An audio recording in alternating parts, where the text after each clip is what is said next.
Efforts to fight corruption are growing in all corners of the globe.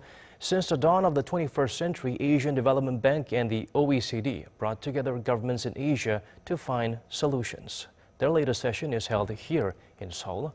Ji Myung-kil gets us better acquainted with this anti-graft gathering.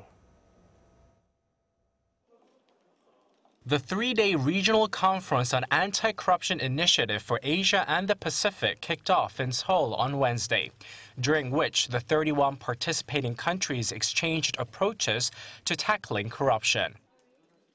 The so-called Anti-Corruption Action Plan for Asia and the Pacific was formally endorsed in 2001. It has three pillars. First, integrity in the public service. Second, strengthening anti-bribery actions. Third, supporting active public involvement.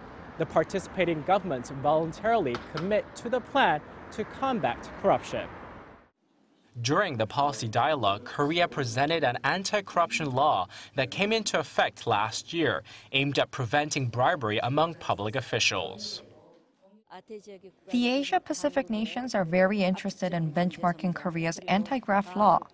Therefore, the government introduced methods to evaluate transparency and a system to assess the level and impact of corruption to countries like Indonesia, Vietnam, and Mongolia. The Asian Development Bank helps participating governments establish a mechanism through which overall reform progress can be promoted and assessed by providing practical assistance.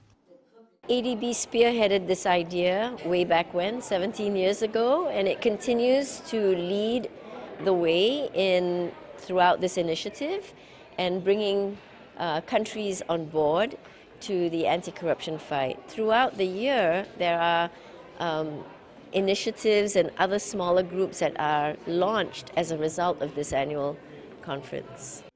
The OECD's anti-bribery convention also establishes legally binding standards, criminalizing the bribery of foreign public officials in international business transactions. We put peer pressure on countries, and in some cases, we can be much more proactive. When you have reforms that are in the pipeline in a country, we could comment on draft laws in the name of the whole working group on bribery, anti-bribery.